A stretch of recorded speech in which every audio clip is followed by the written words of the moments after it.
शंभूराजे, एक गोष्ट नेहमी लक्षात ठेव.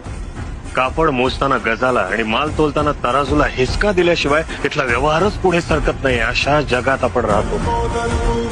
ते तुम्हाला कचाट्यात पकडण्याचा पुन्हा पुन्हा प्रयत्न करतील, पण तुम्ही नेहमी सतर्क राहा. शंभूराजे, आमचे शत्रू वेगळे होते, तुमचे शत्रू वेगळे. आमचे शत्रू आम्हाला दिसत होते, तुमचे शत्रू तुम्हाला दिसणार नाही.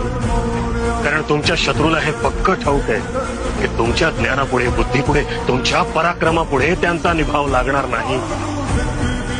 आणि म्हणूनच ते तुमच्यावर छुपे हल्ले करतील.